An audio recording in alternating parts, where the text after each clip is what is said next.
Hello, Slow Parenting family. Thank you for joining us on another episode of the Slow Parenting program on Nostalgia Media. You're welcome from wherever you're joining us from across the globe. It's that time of the week, that time of the day again, and when we meet here on the Slow Parenting program to take on another topical issue in our parenting jobs or for our parenting uh, jobs. It's still uh, Wednesdays, like today, 2 p.m. Eastern Standard Time, US and Canada, and 7 p.m. West African time, including Nigeria. Welcome. My name is Richie Adewusi. Today, hmm, yeah,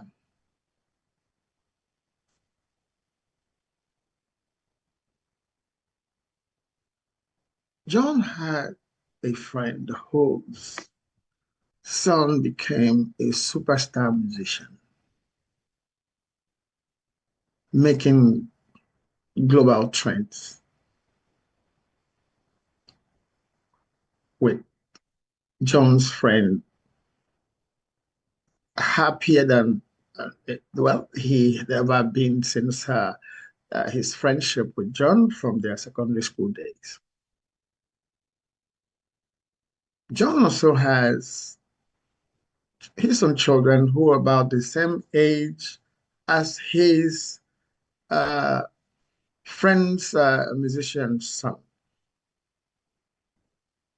But his children are just getting by.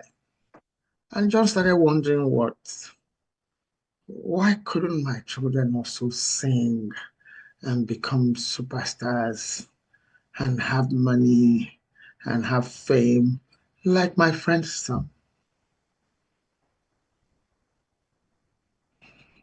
But then in this story, we'll look at the two parents, John and John's friend. I don't want to get carried away because this is a true story. It's not fiction. I'm using John's friend. I was almost saying the name of it, but I don't want to. Okay. But John had gotten into this, well, new thinking that, well, let the children decide on what they want to do. I shouldn't be involved. Yes, it's good. Just put your finger on that. I agree. I agree. But then we'll come back to that. Okay. But John's friend had a music teacher teach his son how to play the piano from childhood at home. John's friend had a routine as the child was growing up to go into musical performances, concerts, listening to songs together, even sharing some popular songs as he would go to pick his son from school. In other words, John's friend's son had the encouragement of his father in growing his passion for music and eventually getting to become a professional performing musician, making a living from music. Meanwhile, John that is now wondering, why couldn't my children also, look at, you know, my friend's son is doing well. Why couldn't my children also do well? Now, the question is, I said we'll get back to John. Yes, it was good to let the children, or let's not tell the children what to do. Let's leave them to grow and then choose a career path. Well and good. There's a saying that when people don't want to do anything, they find a million reasons not to do them. At the same time, when people are determined to do something, they find a billion reasons to do same.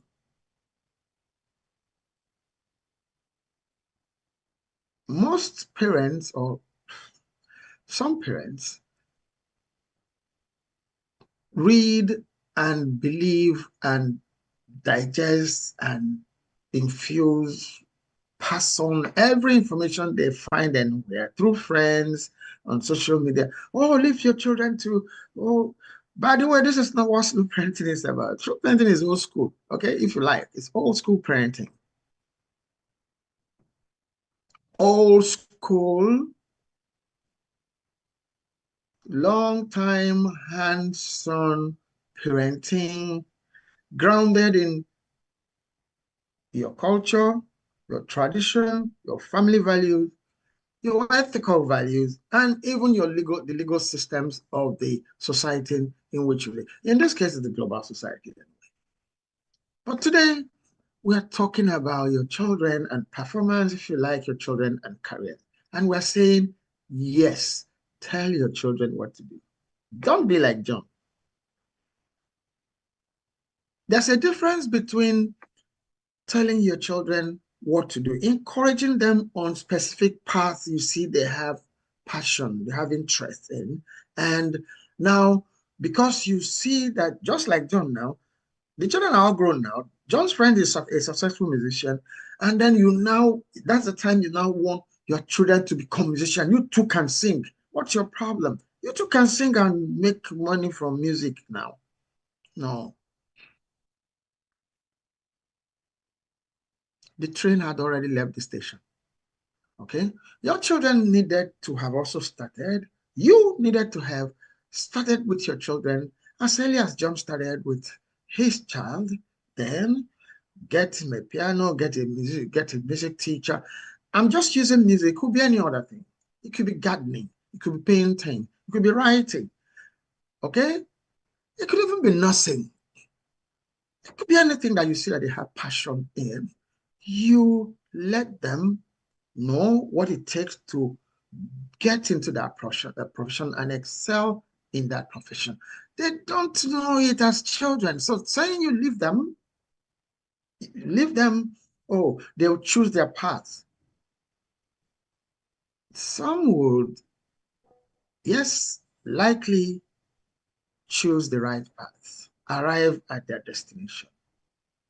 But from experience and research, most would not. I'm choosing my words, most would not. There's a difference between guidance and authoritarian systems. Guidance says that you see your child interested in a particular, career path. And then you guide that child to doing the things that would help that child to get on that path and excel in it. It's not, okay, well, yeah, that's what you want to do. Okay, just go learn what it takes to do it. No, be involved. We can't say it enough. Get involved in the lives of your children. But don't be a helicopter parent, hovering around them. No. Getting involved is become passionate about what your children are passionate about. You don't see a child who loves painting and they say, no, you must be a lawyer. There's nothing wrong with a painter being a lawyer, but it's not most children that when you at that point get into conversation, interrogate. Why do you want to, do you like this? Yes, I like doing this. Why do you like drawing? You get into that and then you make suggestions.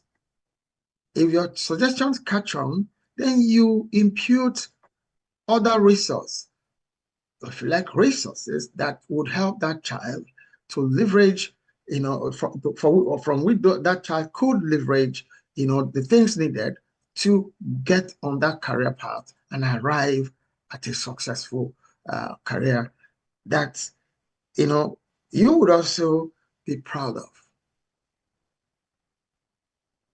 Okay? You don't get to be proud by standing aloof and wishing that somehow they'll go through the maze and arrive at what will make you happy. Once in a while, that happens, but it doesn't happen often enough. It does not happen often enough. Watch some of the great people we have in different professions today. Most of them will tell you they credit their parents. They could fall out somewhere along the line when they become professionals and become successful. They might no longer agree on their parents' plans. It might be archaic, actually. Their parents' tactics and whatever strategies might have become, outdated. And some of them nicely get their parents to sit back and enjoy their fame and wealth, while some, the parents might insist, oh, I'm the one that, well, of course, problems arise and then they fall apart. I saw a photo last week. Yeah, last week. Of Lewis Hamilton, the Formula One race driver that had just joined Ferrari. After making, the fastest time for podium, I think it was in the Tokyo. I think it's Tokyo. I don't think it's Chinese Grand Prix. I think it's Tokyo Grand Prix. Well, the Grand Prix that was for last week, there's a picture of him going to the father. The father was there in the audience, and they're high-fiving themselves. How involved are you in your children's quest? Remember, it's at the beginning.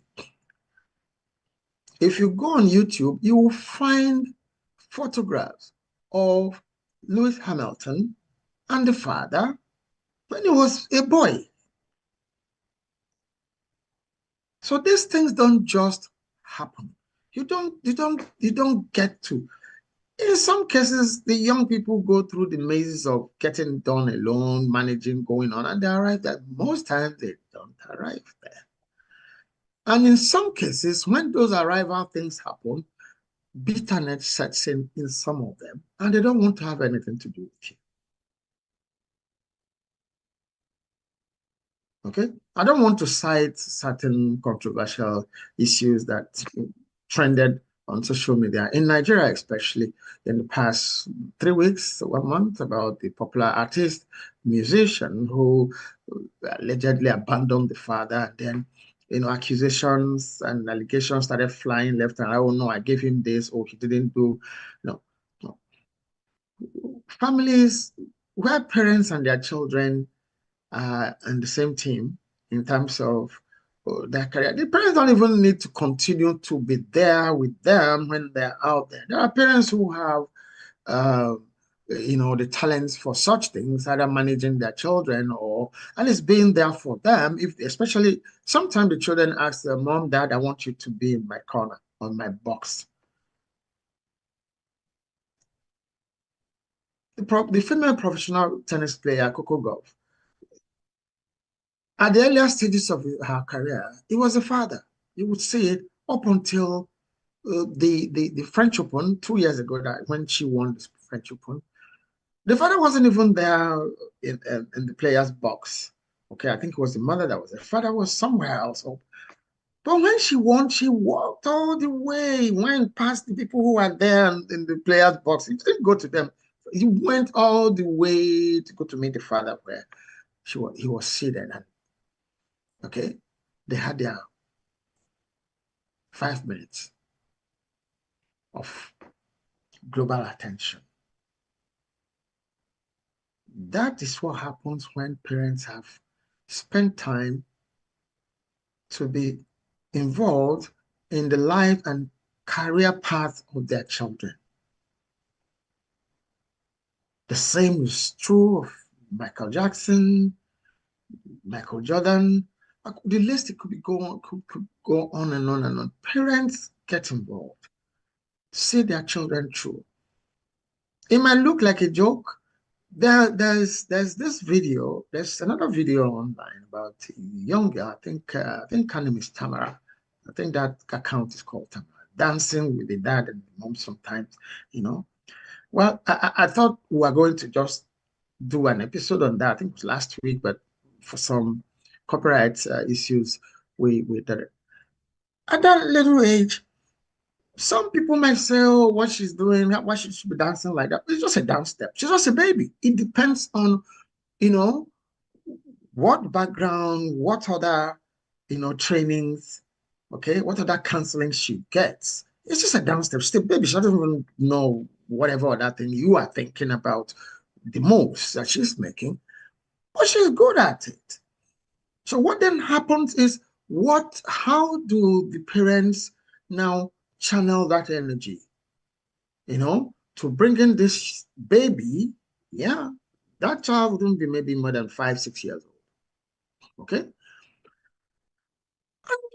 The moves to the rhythm beautifully well choreographed. And the dad is there, squatting and moving with her in those steps and encouraging her. And you see the fluidity in their choreography, in the moves.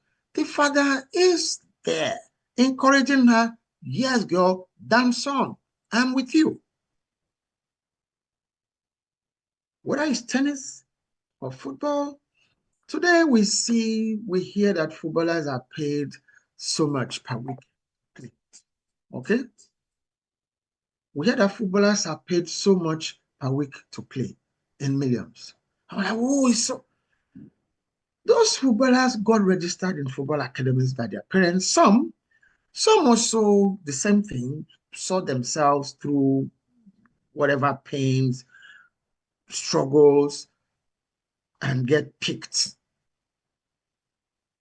There are two players in the National Football Club in England now, that are like, whoa, where? The academy. Ethan Waneri and Scully, I think that's his name, yeah. Miles Scully, okay?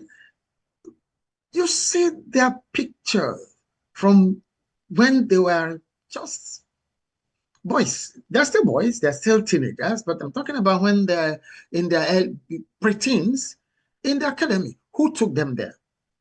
How did they arrive there? Who was driving them to those club programs? Some time ago, I went to London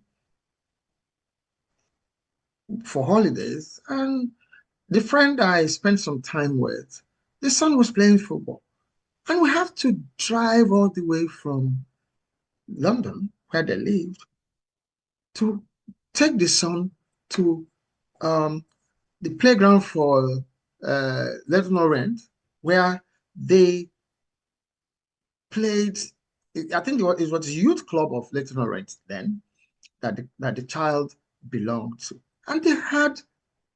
I followed that father and that son to 3 different tournaments, not the same day, over the time period I was with them. So these things take commitment. It takes passion. They don't just happen. You don't just see successful athletes, professionals in whatever field, and you think oh, the parents are now enjoying. Do you know what? Are you prepared to do what those parents did to get their children there? Or are you one of those people? Okay, don't leave them, let them choose their career path. We have some contribution from some community members. Let's just go see. The first one here says, for about a year now, I have been helping to train and push my son to be the best he can be at football. The sports he loves, but he has started looking quite disinterested in it. I gave him quite a vigorous training routine, and I don't let him eat until he finishes training. Did I go to? I didn't let him train. First of all, well done. Okay. Now, is it you that want your son to play football? Okay, you said the sports he loves. He might love the sports to watch. Does he love also to be part of it? That's one. Two, you've seen his interest. There are professional organizations that are good at now taking the children to the next stages till they arrive at their professional level. So don't try not to do everything by yourself. Where there's professional help, seek the help, enlist the help to get your child to be at the next level. Of course, saying he won't eat until he learns to play football, your child will probably, you end up calling 911 for hunger associated ailments in your child. If you continue to do it, don't do that. Let the child eat, but then seek professional advice to help him. But If indeed he just loves soccer, football, to watch, but not to be a player, find out other things might be interested in. The interest could be both ways. It could be he loves to watch and he also wants to play. Okay? At what age? First, he didn't tell us the age of this child. If he's a boy of 2, 3, that's when you get the football, get the jerseys, find out which club. Maybe usually some parents start with the clubs that they love. They buy the same jerseys for their children. As the children grow up, you find out by yourself which club they prefer. Don't force it. Don't say you must support my club. Go and get the child that jersey too. And then if it's a child that likes to play, that would like to play, from kicking the football around your courtyard or sitting room, you know, get the child to be registered in an academy. Okay? The people there know what to do with them and follow up. You are the one who will drive the child there, go pick the child up. You during those journeys of going or coming back, you're learning new things that the child has gotten used to, and then the encouragement continues. It doesn't have to be you that didn't play football, maybe, that wants to teach the child to play football. The child might just be resisting your not having an understanding of the game. Sorry to put it that way, but that might just be the truth. Okay. The second one here said, is it ever okay to prioritize a child's success over their happiness? And if so, when? Success, happiness. Those are vague terms. Okay. Success in what? Happiness over what? Okay. Here we are talking specifically about career paths, about vocations. Okay. Like the parents who says, he will not eat till he gets to learn how to play football. Then that's success in playing football, happiness in getting satisfaction from food. I mean, that's the best I can put it at this point. Now, you still need to get to understand what your child or what your children love doing. It will give them happiness. Okay? They enjoy doing whatever it is. As they enjoy doing whatever it is, to now make a success of that thing, they need your support. They need your time. It might require your money. So to pay, to teach your child, if you cannot do what, if you cannot train the child in that skill personally, to employ a professional, the services of a professional to teach your child how to play the piano, for instance, play the violin, play the guitar, play the drums. I'm still using those, could be anything, okay? You need to pay regularly to, to get your child to belong to a basketball club, football club. Those academies are actually like educational institutions. You pay tuition up to the time the child would have learned, would have become, notable, outstanding, and then the club now says, okay, we want to sign you up. Then you will make a return on your investment. They have, a boy, both Miles Kelly and Waneri, they have contracts now, but then it's not professional because of their age. When they get to the 18 and going on, of course, those things will change. But they are now full members of the Arsenal squad. But then even at that, let me also put something else. That's just by aside.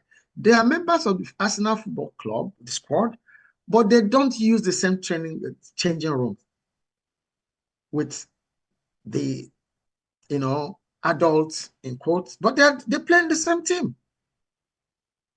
So all of these things have stages, and you have to let the professionals in the particular field be the ones to handle the issues with you and your children. Okay. There's another contribution. It says, is it fair to expect children to achieve a certain level of success simply because of their parents' own achievements? It's not fair. I can say that to you up front. However,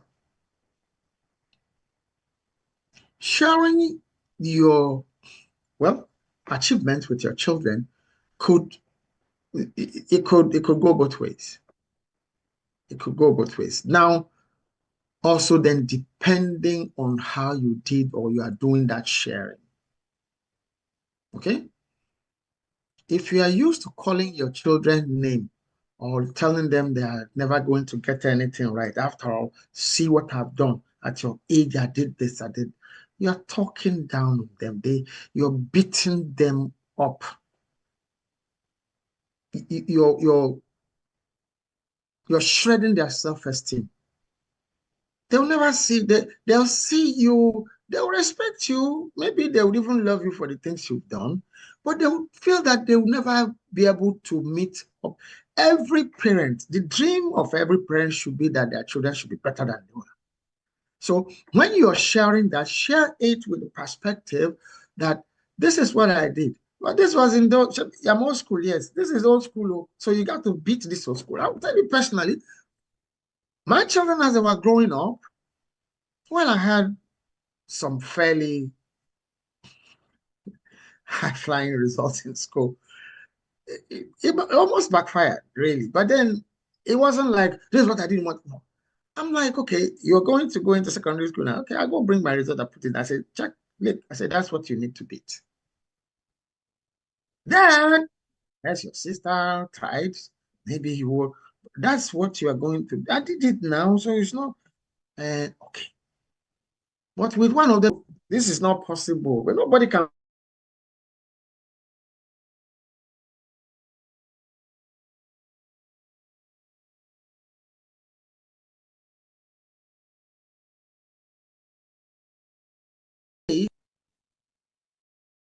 Not for all A's. I write. Each book I write, my son wants to write a book. I said, fine, beautiful. You can. But learn how to start with telling one story. Eh? The ant says, okay, I like to tell nature stories. I said, beautiful. That's even very, very nice. It's simple.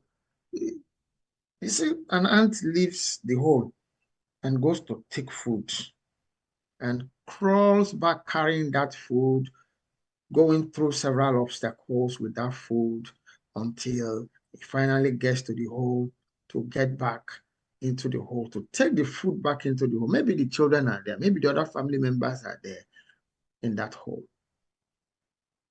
But then he arrives at the hole. It's only him, and the food cannot fit into the hole to go in. He's stuck. What should he do?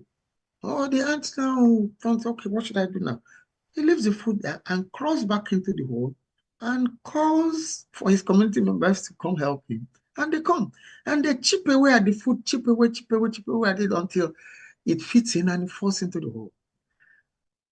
That's a story. It's complete. Do that. Once you've done that, students are, oh, I told this story. Once you attain a certain level of success in any field, it gives you a boost that you can do more. You can go from telling that one paragraph story or one page story into several paragraphs, several pages, several chapters, whole book. But that's your story. The ant lives, picks food, obstacles, gets there, difficulty. It's a story, it's already a book. And there are lessons to learn from it. It's good to work, to go get food for your family. And while you are doing that, you face many obstacles on the road before you get back. And eventually, one of the obstacles, okay, you got the food now to bring inside the house is a problem. What do? You seek help. The ant sought help. Got other community members, family members, community members. They came. Communal effort solves problems, certain problems. And then it's solved. It's a book. It is a book in all sense of the word book, with proper graphic drawings and all of that. It can actually be on sale on Amazon. It's a book. So I tell him, do that. Finish your story first. Don't always go for the, I also want my book to be 700 pages. You're going to be discouraged at some point. Start small. Think big. Start small. Act now. Don't wait. Oh, okay, I'm waiting for when I graduate from college so I can write down my book. No, don't wait. Tell your story. That aunt, you don't need to go to college to tell the story. Aunt left, picked food, faced obstacles, called community members. It's a book. It's a story. You've told a story. But you have to be engaged with your child for that to happen. Okay? All right. We still have some more questions or contributions from community members. But before we come back to take those, I will let you see a video. The video made a lot of sense to me. And I decided that we should share it. I will not be the only one to hear or see or watch what's happened on the video. Okay? Watch the video, we'll come back and we'll continue with community member engagement. Okay? See you at the other side. Williams sisters was told what to do since they was 3 or 4 years old, became the greatest tennis players in the world. Tiger Woods was told what to do since he was a kid, became the greatest golfer. Floyd Mayweather, since he was 7, was told what to do, became the greatest boxer the world's ever seen.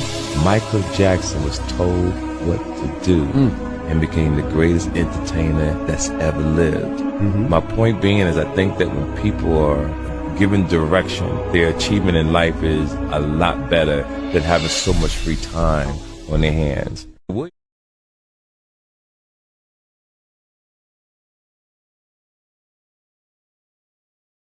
Long videos, okay?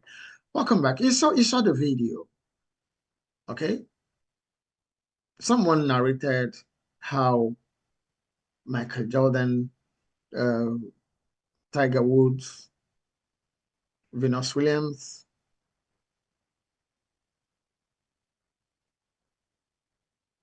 their parents took them on. Michael Jackson too, yes. Okay. Helped them, took them on, got them, to prepare to become the superstars they became globally.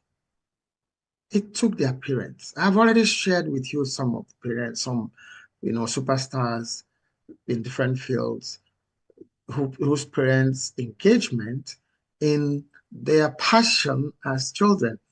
The child might sometimes not even really have passion, but you can introduce your children. You could now take them and get them to develop the passion for those things. Because we are still talking about profession, we are still talking about vocations, we're still talking about earning a living. Okay? And I tend to agree. Children, most of them, not some of them, most of them would rather, when left on their own, so much time on their hands, play games, watch cartoons, watch videos, and that's it. And they tell you, I'm watching so that I am learning. But what you are learning and you can't practice, you can't show me results of what you are. At least show me sketches. Then I can make suggestions. We cannot discuss those sketches of whatever it is you are interested in doing. Even if it's a game, what have you found out about that game? What have you read about that game? How do you want to start? Okay, you like this game, you want to play it as a professional, or it's just a passion, you just want to be a spectator or a fan. The child clarifies, I want to play like that person. You're not the person who is that child's idol. You begin to get memorabilia, buy memorabilia from that idol to give to your child and build that and get the child to take the next steps towards actualizing the vision, the goal, the dream of becoming like that idol. Okay? There's a question here. There's a contribution here from a comment. It said Michael Jackson said he had to sacrifice his childhood to reach the height he did. Would you say it was worth it, or there should have been a balance? That's a sad one. That's a sad one. Okay. I watched that video, at least one of the videos where Michael Jackson made that statement. And it saddened me. And he was explaining how come he loved to have children around. And that was at a time where there were so many allegations or insinuations about himself and children and all sorts of things. And he made that video to say, this is why I like to, I didn't have the childhood I should have had. So in order to, kind of relieve my childhood, I stay around children, buy toys, like children, and watch the children play with the toys. Of course, sick minds will get to think about some other things. But that's his explanation. I, as a person, took that as explanation as making sense. Okay? He made the explanation. But coming back to the question, was that going too far? We need to understand some of the background that some of these superstars, eventual superstars came from. This was a household of how many children? It was a large family. Okay? And there were 5 of them in that group. They had sisters that, well, at least one of them eventually also attained superstardom. Janet eventually also became a superstar in the entertainment industry. Okay. We are talking about the males now. Michael was small. He had big brothers. And it's like taking academic players. When I say academic players, children who are 8, 5, 8, 6, maybe even 10, as they get to the academy. And because they have some kind of talent, you not take them straight from that age to go and put them in the first team of Arsenal. That child, not only put them in the first team, everything the first team members do, they have to join to do. The same changing room, the same. That 10-year-old will, no matter how he's good at playing football, would become an adult quickly. That's what happened. That's what Michael Jackson was talking about. Okay? He had no time to play with children his age. He was so professional, because he was in the same group with his elder brothers who were much, much older than he was. He had to rehearse with them. He had to be on tour with them. And I think from their early age, he was the lead singer of the Jackson 5. It was identified at very young age, his voice and all of that. He was like the lead singer. So that meant that everywhere they went, he must go. And he did go. And of course, it came at a price. And that price was he never enjoyed his childhood years. And he was able to voice it himself. I think he was going too far. But then we can't really put a seal on that. There were circumstances and situations that warranted that. Maybe if they had a different, it's possible they could have looked for ways. But then it could also have been thought that, oh, he must be enjoying it, must be enjoying this fame at this young age. He's a superstar even as a child. But maybe the parents never really got to find out, to ask him, how do you feel about this workload, this intensity about what you have to do? We need to, no matter how good our children are at doing things, especially when they're at very young ages, we need to, seek a win-win, solution for balancing their growth. The young people who are in football academies today, I mean, some of the renowned football academies. Their education go hand in hand there. As a matter of fact, like my friend whose son I said we took to his football club tournaments. I think that was in 2014 in the UK, in London. He was required to meet mandatorily certain grades in the schoolwork to be able to continue in the football academy. If he didn't reach those grades, he would drop.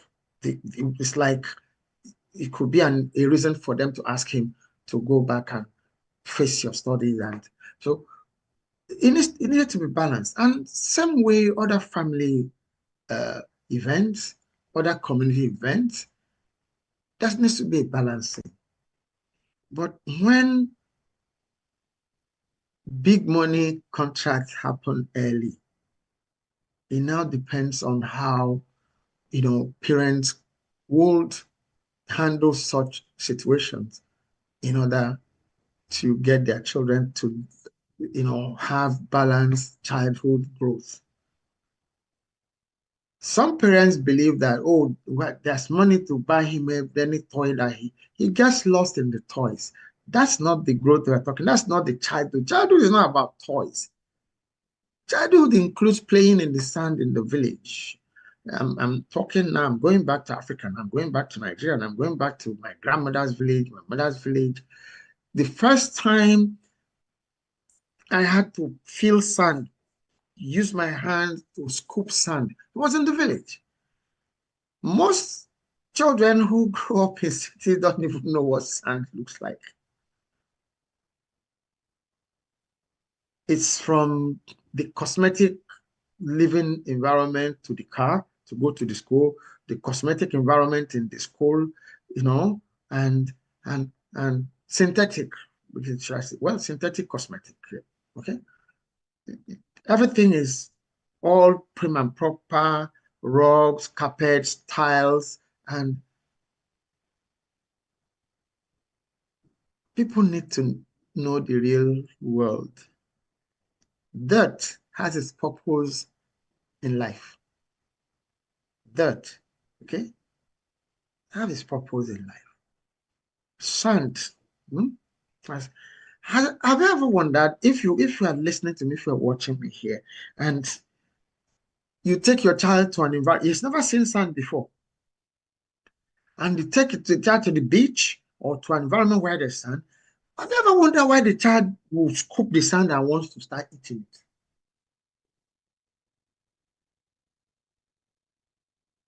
It's natural. It's intriguing. They are curious. What is this? Okay? So that's another reason why you need to take your children home to the village.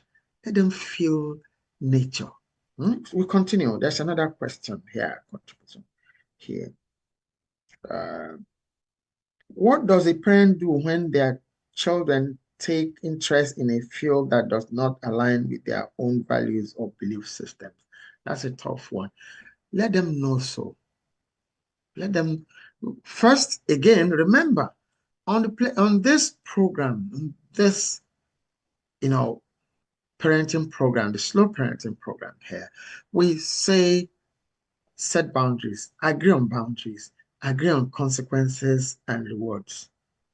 And set those boundaries using your culture, your tradition, your family values, your ethical values, and legal codes to set those boundaries. Okay? If those boundaries had been set, it's not likely, it's very unlikely that your children will go into things that put a question mark on where they have come out from, or things that would, cast aspersion on their culture, their family. It might not be. When I say cast aspersion, it's not everything that is trending that's okay with everybody. But the time to say it's not okay is not when those children have grown up. No, it still should come from their childhood days when they are babies. Okay? So, values or belief system. When did you let them know those values and belief system? That's what we're talking about here. Did you let them know those early? Did you let them, participate and own those value and belief systems as children and they grow up? Don't This is not to say that there won't be that one child that would, or those children that would determinedly, intentionally go left when they ought to go right. That will be those. So those are not the ones we are talking about, because no matter what you do, those kinds of individuals would always exist. There would always be a Judas. Yes. There would always be an Absalom. Yeah. There will always be a rebel in every family, in every group, in every garden, in every village, in every community. There will always be those set of people, that individual who just don't see why you should do what you are doing. I'm like that, but not in a deviant way. I don't want to go with what everybody is doing. So if that could be me, I should also have an understanding that it is possible for my children or my grandchildren, for that matter, or anybody that I'm mentoring, to also say, sir, I don't really believe in that, your style. When it's a matter of style, it's a different thing. Style is not culture, it's not tradition, it's not value, it's not belief. Okay? But also don't write the child off, don't write the children off. Find out what it is that interests them in what they're planning to do or what they are doing already. And negotiate again. Bringing back your culture, your tradition, your value, and how what they are interested in doing or what they are already doing contradict what you stand for as a family. And then pray that such children will hear you and then, rethink. Okay? It's actually it to think. There's another contribution here. Is it morally justifiable to prioritize the success of a child who shows more promise or potential over a child who may need more support or accommodation? No.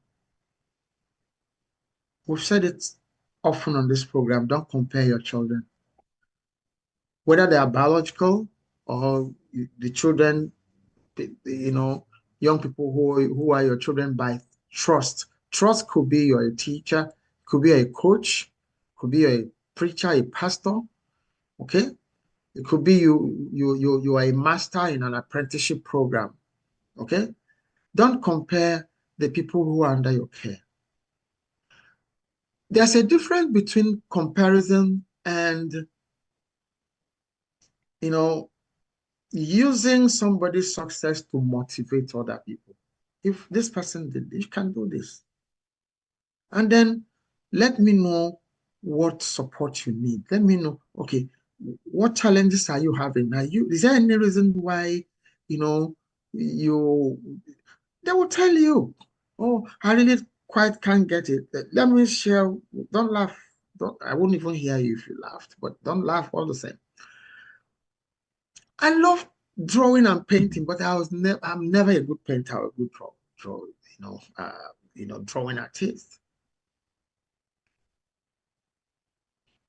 In our art classes when I was in secondary school, and they would say, draw perspective, okay? You draw the horizon. I put a house, put the field, put the sky. My houses were always in the sky. I never really got to have the perspective drawn properly that the house is sitting on the ground. And it never happened. I tried one time. It almost happened one time. A friend, it wasn't the teacher. The teacher was always so impatient. And, it was a friend who was very good. He said, okay, drew some line. That's okay.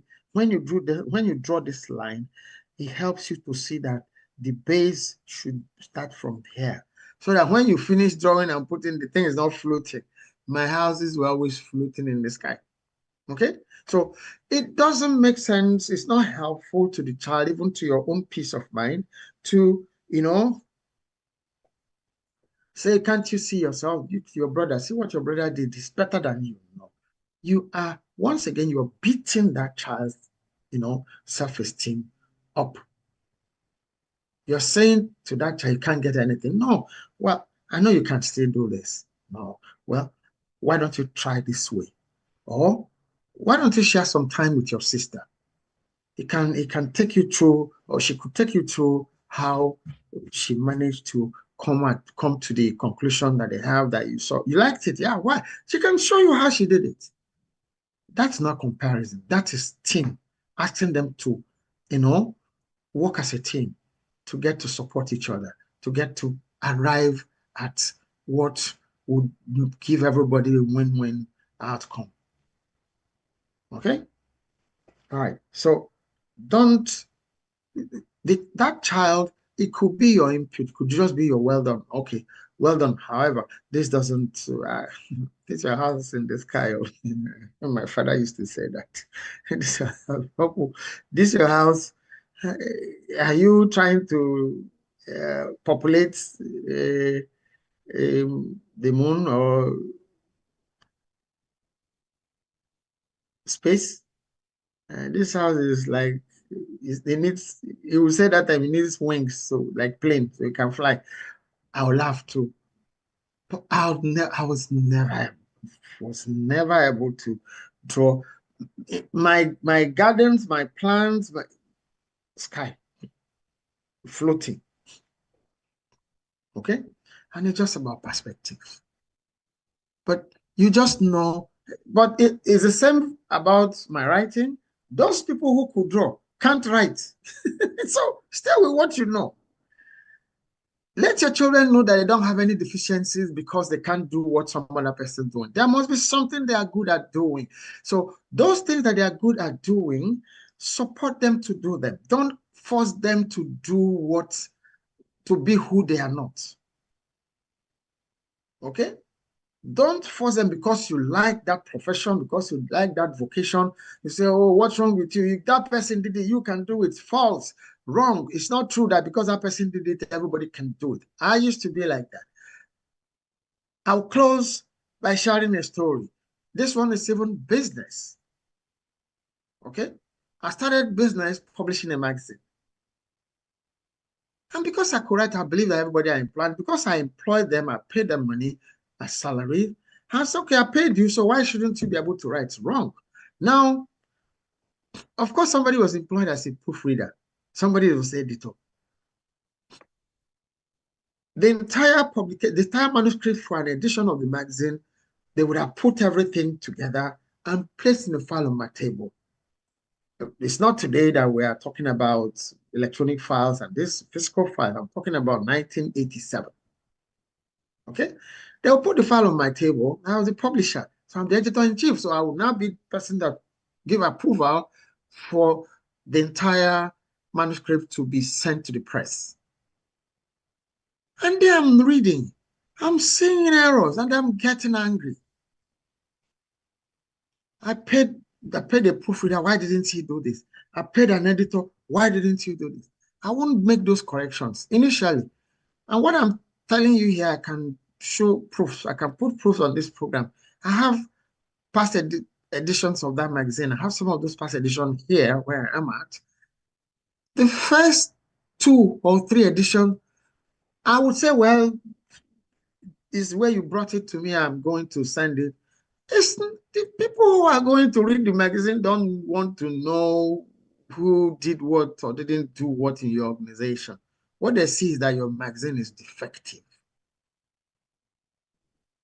Okay? And that was what happened. People will give us feedback and start writing why there are so many spelling errors in your magazine. I saw all of them, but because I paid people to do them and they didn't do them, I'm like, what? Go ahead and publish it. At least they will see the work you are doing. Do they own the magazine? No. Is the organization that is put to ridicule, not the editor, not the proofreader. No, it's you. It's the organization. It's your magazine. And it didn't take long for me to teach lend myself some brain to say, no, the time I'm using to read it and saying, should I paid people to do it, they've not, I will do the correction. Instead, I'll call the person who has submitted that material to say, come, you saw this, that, and learning became, you can do it because you can do something. Please never take it for granted that somebody else could do that thing. And in the same way, don't take it for granted that because of one of your children or the child of your friends can do something, your child must be able to do that thing. No, your child's interest might be different, might not actually have the passion for doing that thing, might not have the skill set to be able to do that thing, might require your input, okay, your support, material and otherwise, to be able to function in that area that you think he or she should be able to function in. Yeah, I think that's the last question we are taking, last contribution we are taking on this edition of the Slow Parenting Podcast. It's been a very, very interesting episode. Yes, I can say so myself. I find it very exciting and interesting. You know, help your children to be their best. But first, find out what interests them.